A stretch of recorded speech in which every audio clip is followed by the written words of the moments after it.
So yeah, let's dive into it. So first and foremost, thank you all for hopping on the call today. I do appreciate it. For those of you who do not know me, my name is Anthony Belmonte, and I have been the president of Chicagoland Sunday Baseball for the last 5 years.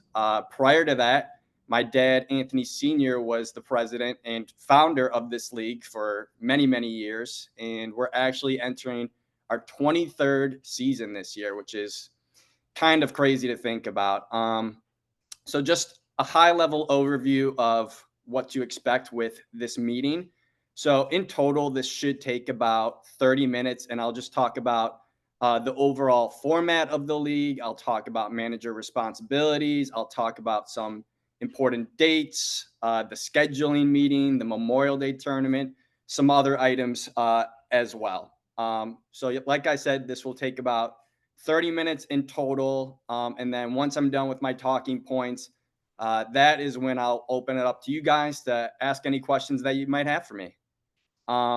Before I dive into this, I do want to mention, and I'm not sure if this is on all of your guys' radar just yet, but starting this year, I am stepping down as the president of Chicagoland Sunday Baseball to focus on some other areas of my life. In the meantime, I will still be involved with helping setting up the spring season. I'll still be involved with the scheduling meeting, the Memorial Day tournament, but I will not be the president of Chicagoland Sunday Baseball this year. The new president, Masis, is actually on the call right now. So before I dive into all of my talking points, I am going to pass it over to him just for a quick introduction. Thanks, Anthony. Appreciate that. Uh, yeah, a lot of familiar names I see on the list and a lot of new faces. I look forward to meeting a lot of the new coordinators and some of the coaches. My name is Masi Segopian. I've been running the Chicago Suburban Youth Baseball Association, the CSYBA, for over a decade at this point. Uh, and the CSYBA has historically been it's always been about community baseball, about house league baseball, and like creating a collaborative effort amongst house leagues to play each other. We've primarily been in the northwest, and west suburbs and parts of the city. And it's we've had over about 700 teams a year for the last few years. And we're really excited to bring the Chicagoland Sunday League into our fold of offerings because I think it strengthens community baseball. And I think Anthony and I, when we've met over the offseason, we're very aligned with our goals with what baseball should be. And for those of you who have been around the Sunday League for a few years, nothing's going to change for the most part for this upcoming season, up to a few small things that Anthony will go over. But I just want to assure everybody that we're in good hands, and I'm really excited about the upcoming season. Thank you, Anthony. Awesome. Yeah, thank you. All right. So yeah, let's dive into some of the details here. So the overall format of the league. So first and foremost, our league is for part-time travel teams only. So if your team is participating, your players must also participate in a house league as well. We do not allow any full-time travel teams to participate in our league. Every year, there are a couple of full-time travel teams that see if there's any flexibility to join the league, and I always have to shut them down because this is exclusively for part-time travel teams, and we're just doing our best to really support the house leagues around the area, really strengthen their numbers and keep their numbers strong. And this is an excellent opportunity to kind of support you guys with that. In terms of baseball, we offer 7U and 14 or through 14U for baseball. And for girls softball, we offer 8, 9U, 10U, 12U, and 14U.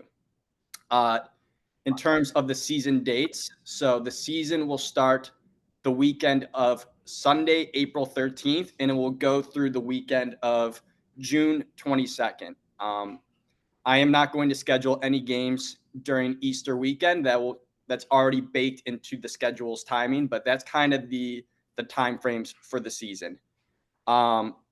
In terms of the types of seasons that you guys could sign up and play in, you have two options.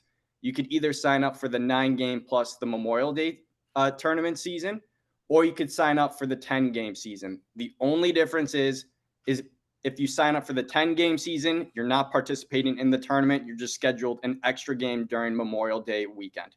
That's the only difference there. Depending on the season type that you sign up for, you're going to play either 4 or 5 games at home or 4 or 5 games on the road. It's going to be an even split for the most part. And one other new element to our league this year is year-end playoffs. So on the registration form, if you choose to do so, you can opt into our year-end playoffs. I will provide a ton more detail on that during the actual scheduling meeting, but our goal is to have these games kind of played the weekend after the 4th of July week. So, like I said, more information will come regarding the year-end playoffs. The next thing I do want to talk about is manager responsibilities. And everything, like I said, I'm talking about here, I will go into a lot more detail at the scheduling meeting. But in terms of manager responsibilities, so as the home team, if your team is the home game, or if your team is the home team for a certain game, you are responsible for a couple items. First and foremost, preparing the field, making sure everything's good to go. The lines are chalked, the field's playable. The second thing you are responsible for is scheduling and paying for the umpire. So at the 8 through 10U level, we only need one umpire per game. For 11U and older, we ask that you have 2 umpires per game. A question that typically comes up quite frequently every year is, do these umpires need to be patched?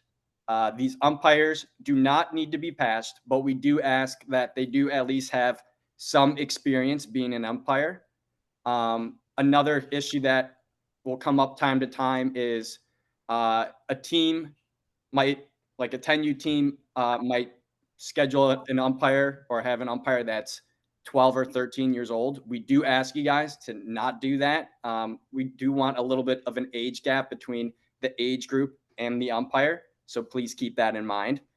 The last, or another manager responsibility that we ask of you guys is to provide all of the game balls for your game. So the home team should provide 2 to 3 baseballs and then 2 to 3 softballs per game.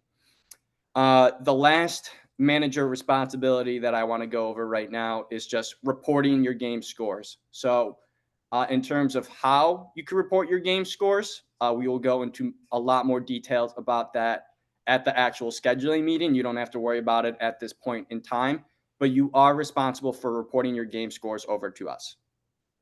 So that's the high level manager responsibility side of things. The next thing I do want to talk about is the Memorial Day tournament. So in order to participate in the Memorial Day tournament, your team must be signed up in our spring season. If you don't sign up for our spring season, you're not allowed to participate in our tournament. This tournament is exclusively for teams playing in our league. The tournament will be held on Saturday, May 24th. It'll go through Monday, May 26th. So no games will be played on that Friday, but basically there will be pool play games on Saturday and Sunday, and each team is guaranteed 3 round robin games. So you'll either play 2 round robin games on Saturday, 1 on Sunday, or 1 game on Saturday, 2 on Sunday. Depending how you fare in the round robin play, either you win the pool altogether or you advance as a wild card. You will play in the semifinals and championship, which will be held on Monday, May 26th. Okay. So the tournament is actually pretty quite popular. Last year we had about 150 teams participate overall across like 10 to 12 different host sites. So it's a great opportunity for your kids to play some additional competitive baseball against some of the better part-time travel teams around the league. Um, in terms of the host sites, like I said, we had 10 to 12 different host sites last year. So you might play your pool play games in Elmhurst, but then you might play the semifinals and championship in Whiteford. So once we put together the schedule for the Memorial Day tournament, like we kind of typically do that once the season starts, kind of closer to May. That is when you'll figure out where exactly your team will be playing in terms of the pool. So in terms of hosting, so it's a great opportunity for your teams to be one of the host sites. So initially, we do kind of let the previous year's host sites decide if they want to opt in as a host site again, so they get the initial crack at it. But every year there might be one or two host sites that say, hey, we're not going to be one of the host sites this year. And that kind of opens up the opportunity for a different location to be one of the host sites. So if you think your town might be interested in being one of the host sites for pool play for the tournament this year, please shoot an email our way and let us know. There are some benefits to being one of the host sites. First and foremost, you get to play all of your pool play games at home.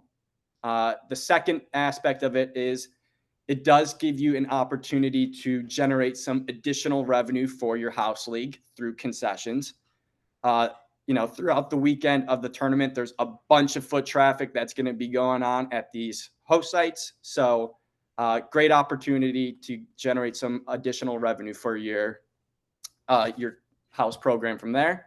And then the third aspect of it is we do provide donations to each of the host sites as well. So depending on the amount of pool or number of pools that you would be hosting, so you would host, let's say, an 8U, a 9U, a 10U pool, we do donate about $350 to $400 per pool to each host site. So if your town hosts, 5 different pools, you could generate an additional $1,500 to $2,000 worth of revenue for your league there. So something to keep in mind. That's something that doesn't need to be decided, but right now. But like I said, if you think your town might be interested in being one of the host sites, definitely keep us posted. Another aspect of the Memorial Day tournament, we do provide trophies to the first and second place team for each age group. And then for the softball side of things, we do provide MVP medals after each game.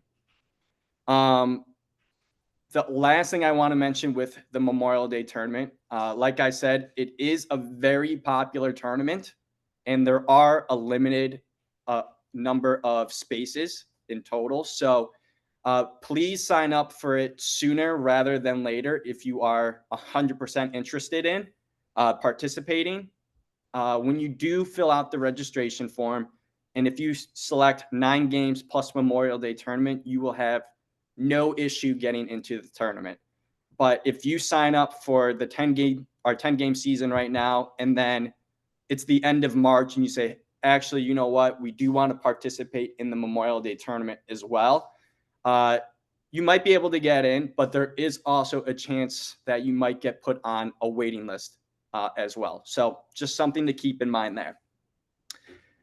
So that's the high level overview of the Memorial Day tournament. The next thing I want to talk about is just like the cost side of things. So if you do sign up, the 10 game season is $200 per team. If you sign up for the 9 game plus the Memorial Day tournament type season, that is $600 per team in total. So the additional $400 is just to cover the costs of the tournament.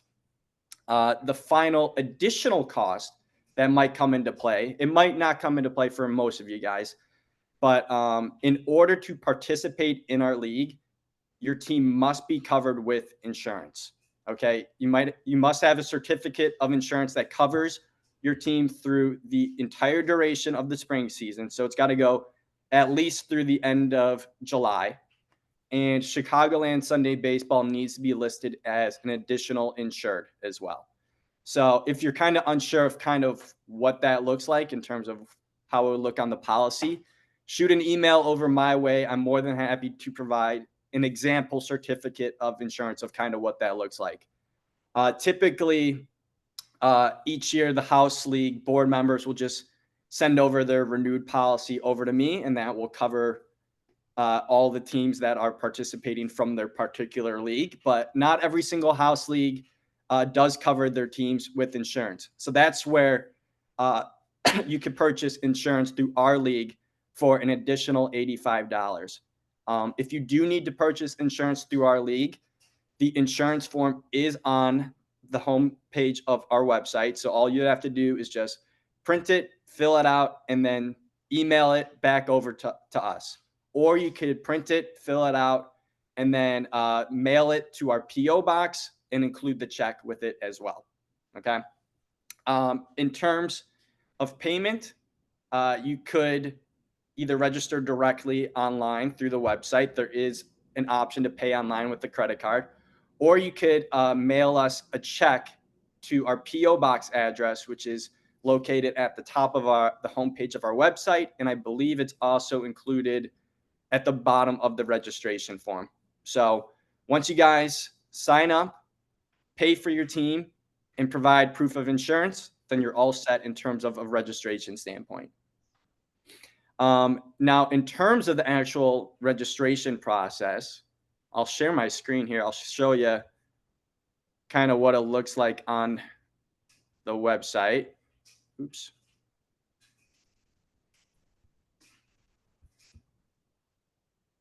Okay. Should see my screen now.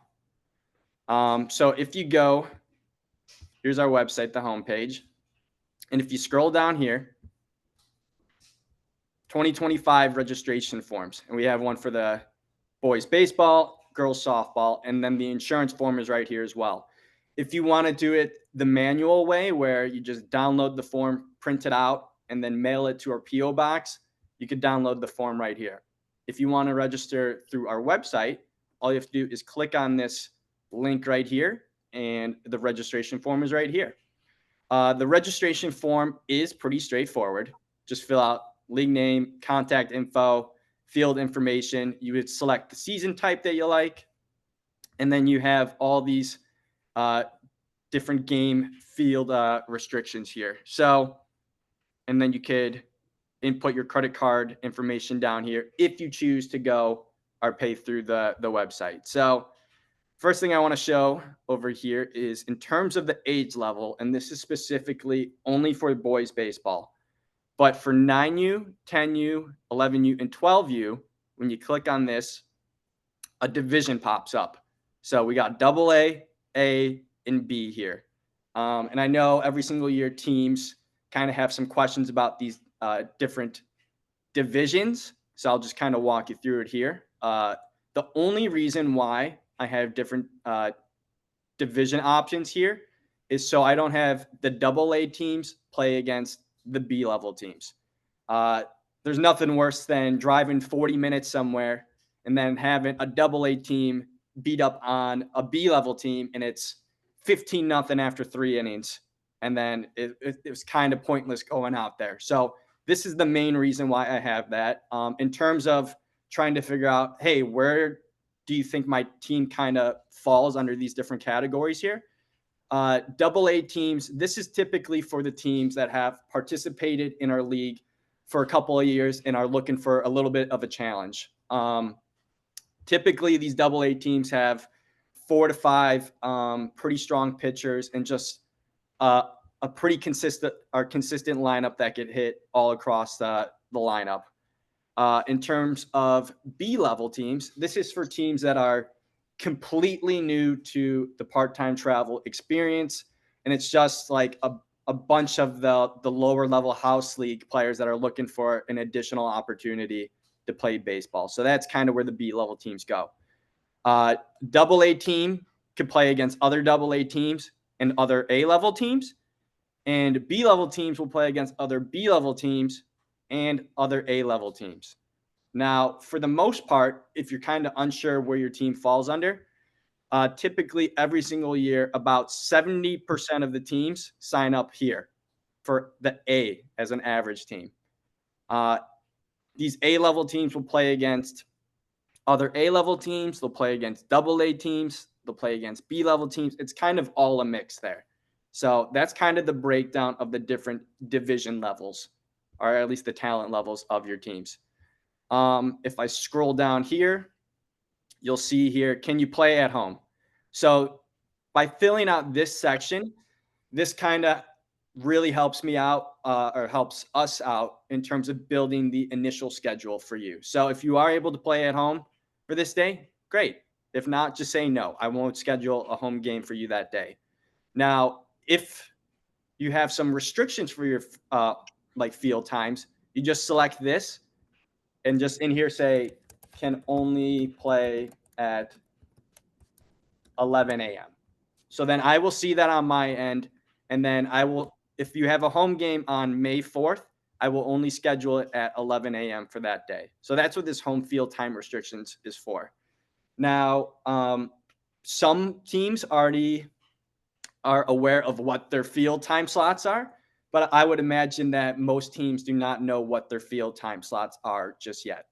If you want to register your team right now, but you're unsure of your field time slots, just select yes across the board for the time being.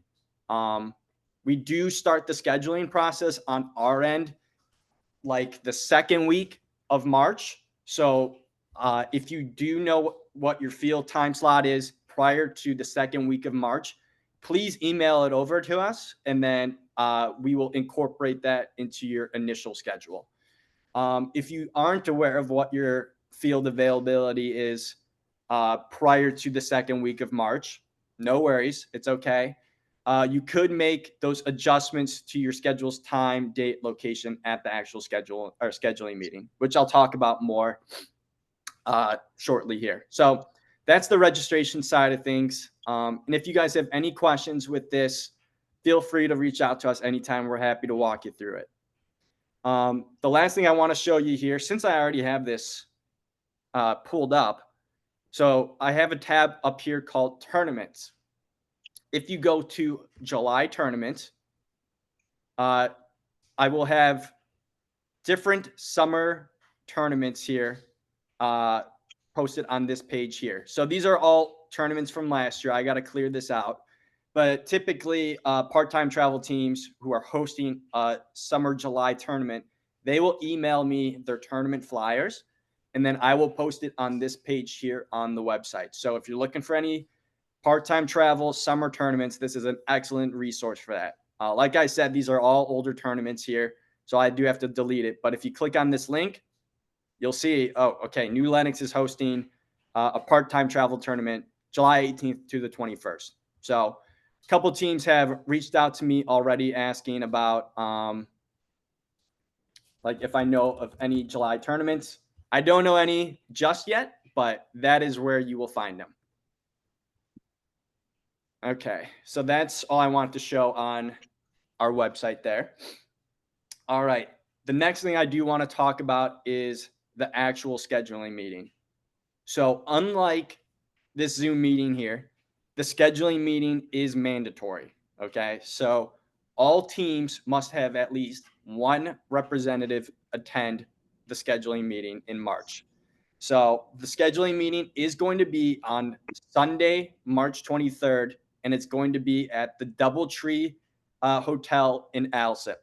All that information is on our website, but I will also email all of you guys prior to it, like a couple of weeks before it as well, just to get it back on your radar. If the head coach is unable to attend this meeting, like I know sometimes some people are going on a spring break trip around that point in time. That's okay. An assistant coach can be the representative for your team, or if you feel like there's a very responsible parent that could kind of be your representative, or if there's a different like coach from a different age level who kind of understands what your field availability is. If they want to be the representative of your team, that's totally fine as well. But we do need a representative for each team. And like I said, I'll communicate all the meeting times to everyone a couple of weeks prior to the scheduling meeting. We do have different sessions for each age group. So there's going to be one for 8U baseball, 9U baseball, 10U baseball. All those different time slots are posted on our website's homepage right now, but I will communicate it again at a later date just in case you guys forgot about it. So, in terms of the actual meeting, so this is kind of what to expect at the scheduling meeting. So, it's held at the Doubletree Hotel, and it's going to be in one of their giant conference rooms. And when you initially walk in, we're going to hand over your team folder to you. So in the team folder, there's going to be a couple of different items in there. First, it's going to be the initial draft of your team's schedule. Okay. It's not going to be set in stone at that point in time, but it's our initial version of your team's schedule. Also, in your team folder, it's going to be a list of all the manager contact information for your specific age group, the addresses for each of the field locations for your particular age group.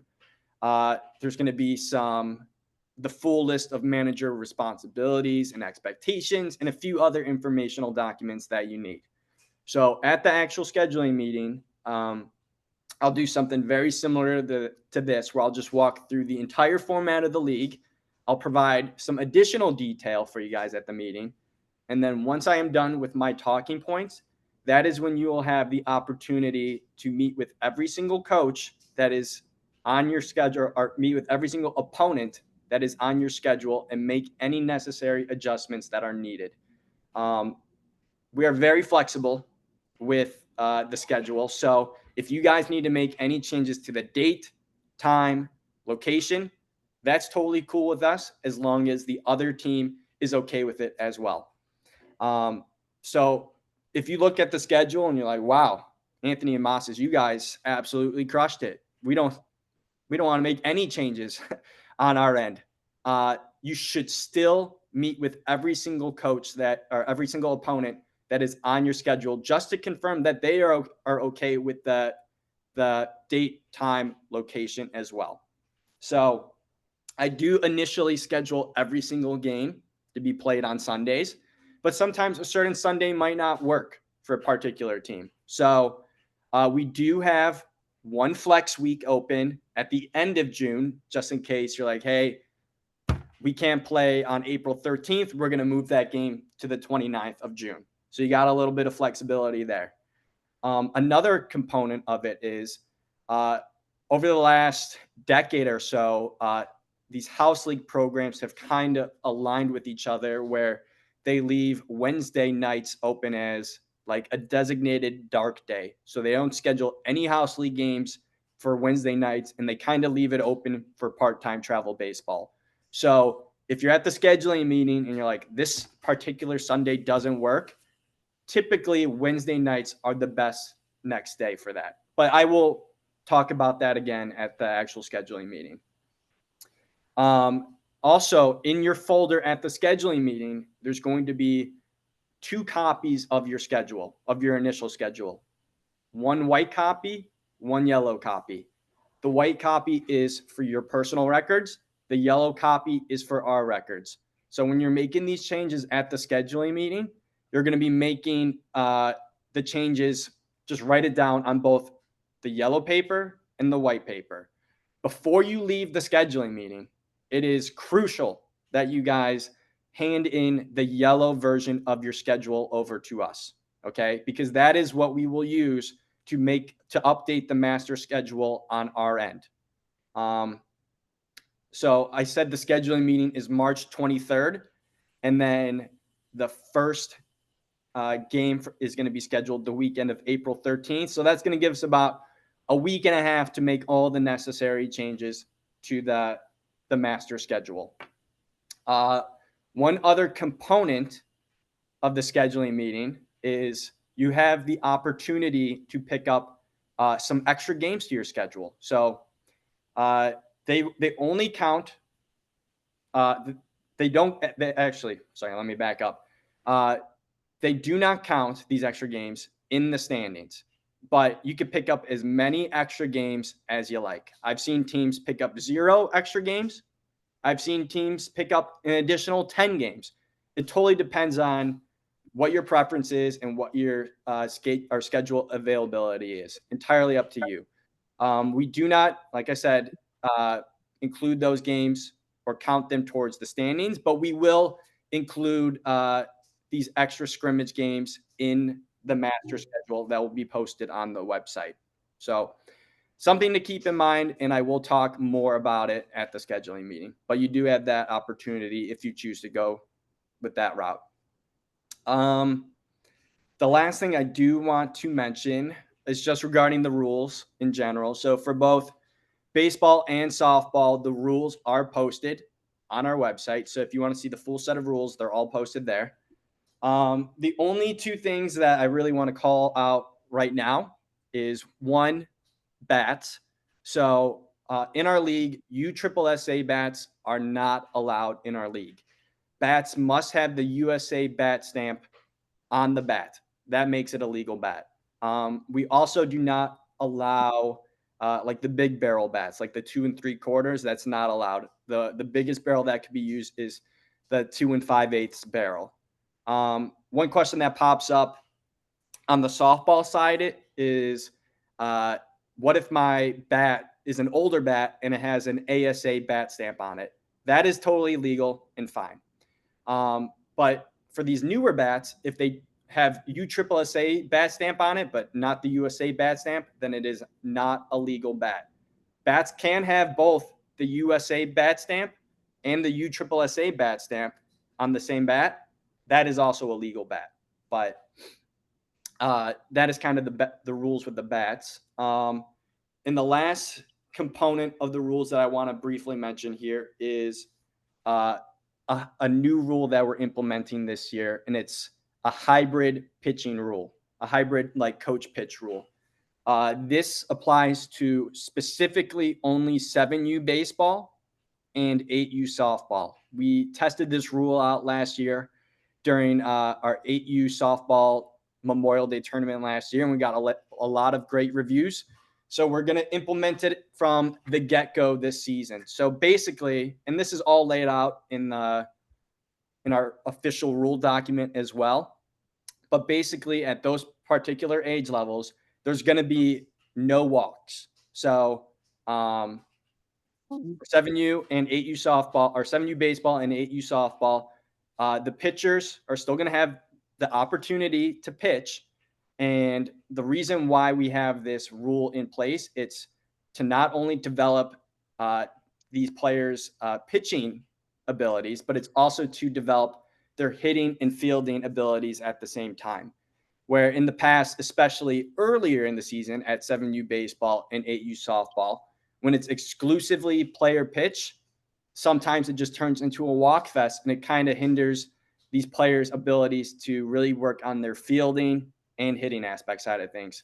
So the full set of rules, our information on that is broken down in our rules there. And if you have any questions with that, please let me know. But basically, if it's the count is 3-1 and then the pitcher walks the batter, then the coach of the batting team will come in and finish the at bat. The batter could still strike out, and then the strikes will just carry on over to whatever the count is while the coach is pitching. So if it's 3-1 and then the coach comes in, the batter will still have one strike on their count. Okay. So, and I could explain more about it during the actual scheduling meeting or walk you through it or answer any questions that you have with that.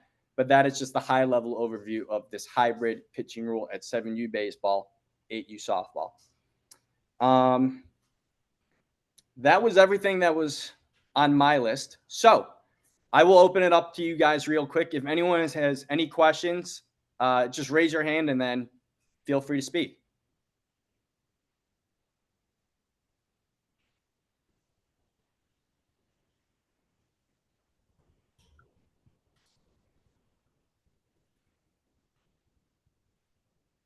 I Can you don't see any. explain how, can you explain how the umpires work as far as what we have to do to make sure the umpires get there on time, and where we can get umpires if we don't have a pool to get umpires from?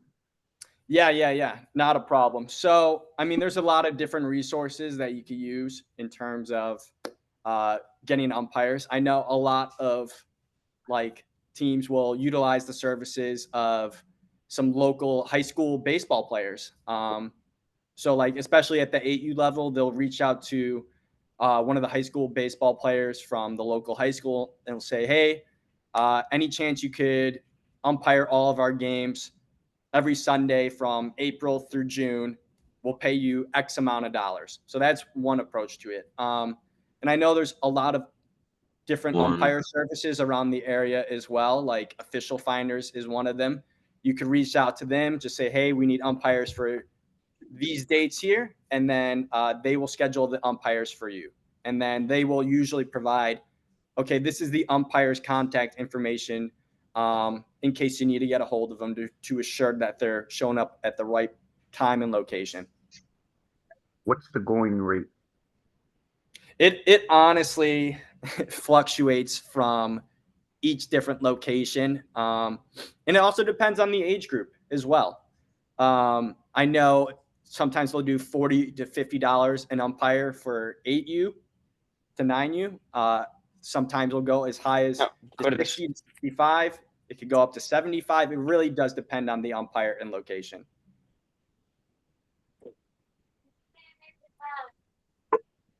I see Willie has a question. Yeah, quick question. For those that already submitted the registration, and like we don't have our home availability yet, but I wanted to submit the registration. Is that something we can resubmit? So yeah, I wouldn't resubmit just so I don't accidentally have two duplicate registration forms. But just send us an email. Send us an email and say, hey, I already registered. I figured out my field availability. Here it is. And then we will bake that into your initial schedule when the time comes. All right. Thank you. Yep.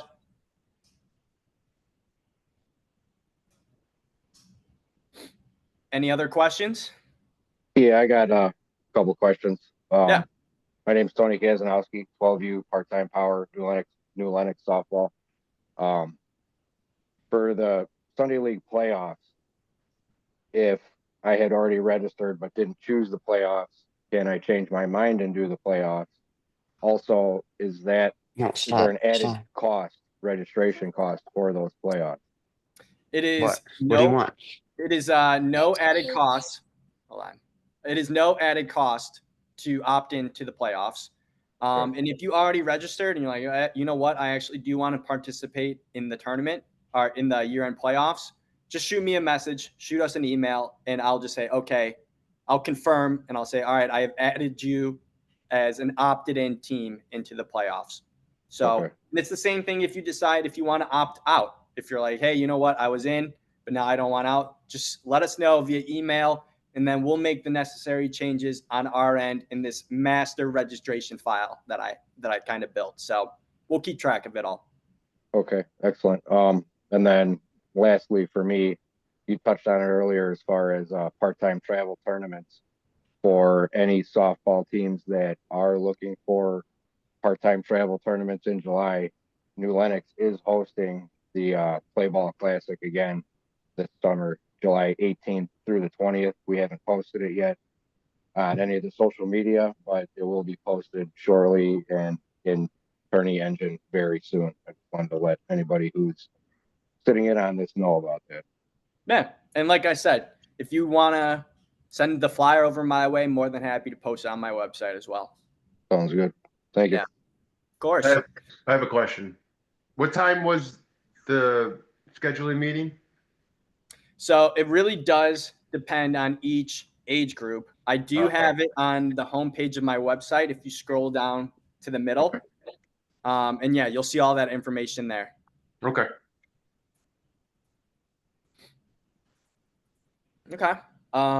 Any other questions?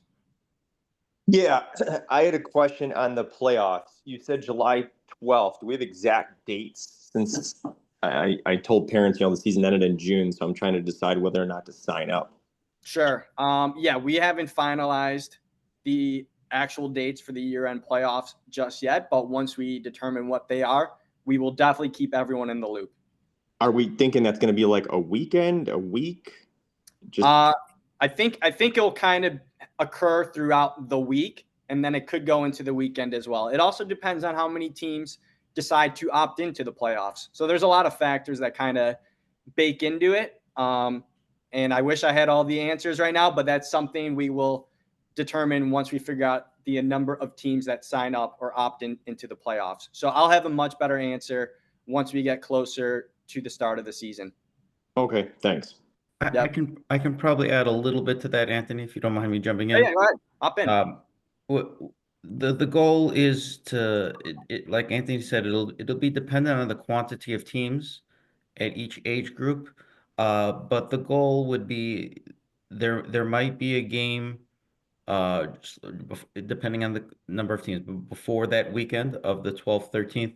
But the goal is we will be done that weekend. So if you want to participate in the playoffs, I would say don't schedule a tournament the weekend of July 11, 12, 13. But anything beyond that, we will be done and over with. Awesome, thank you.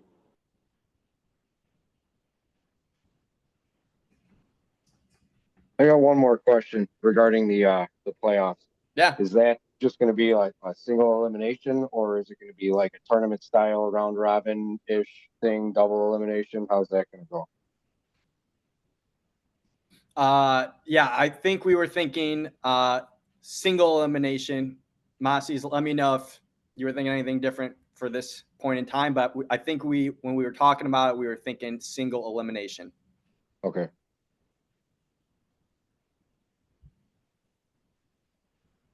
Okay. Any other questions? And like I said before, like if you have any questions after the Zoom meeting, you're like, oh crap, I forgot to ask Anthony this. Like you can shoot Masis and I an email at any point in time. Masis does have access to our Chicagoland Sunday baseball email. So you could shoot us or you can continue to email us through that email address. I just had one question I posted in the chat. There's B for softball. Sorry, could you repeat that? How big can the rosters be for softball? I got some flaky girls and yes. So the roster size is 15 players max. great, thank you. Yep. Is that a question in terms of regions or divisions? Is there going to be separation based upon geography in addition to the AA versus B, or is it all together, north suburbs, south suburbs, everything? Standing wise, it should be all the same. We also have to see like how many teams sign up and all that. But in terms of like a schedule standpoint, we try our best to make things pretty localized. And at most, maybe have you travel 40, 45 minutes. We're not saying that would be for every single away game, but there might be a couple of games where you do have to travel 40 to 45 minutes. But like, I'm not going to have any games where it's like Bourbonnais has to go all the way up to Elmhurst.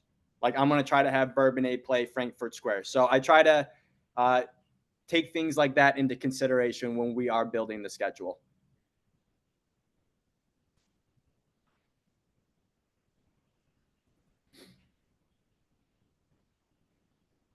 All right. Does anyone else have any other questions?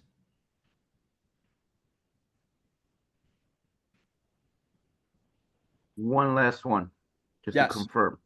You mentioned that if you pick the middle, which is I guess the A, you would schedule both the upper level and then the lower. You'll be able to play both of those for the most part. Yes. Kind of random. But like if you're like, hey, I'm going to sign up for A, but like I don't want anything to do with AA teams, or if I don't want anything to do with the B level teams, just make note of that in the additional comments section of your registration form, and we will try to tailor your schedule around that request. Got it. And then when playoffs come, you don't take that into account, wherever level you played on. That we still have to kind of figure out depending on the number of teams that opt in. Okay. So TBD. Okay. Sounds good. Thank you. Yep.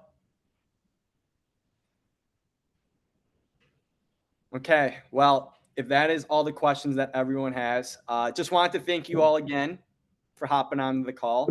Like I said, if you have any other questions leading up to the scheduling meeting or about the registration process, reach out to myself or Masi's. I will include Masi's contact information on our website. And then you could also reach out to both of us, still using the Chicagoland Sunday Baseball email address as well. So yeah, thanks again for hopping on. And you don't have to hop on the 11 a.m. call as well. It's going to be a duplicate session. So just doing 2 different times for everyone. So thanks again for hopping on. And I will post the recording of this on our website as well. So thank you. Thanks a lot. Thank you. Yep. Thank you, Thank guys. you.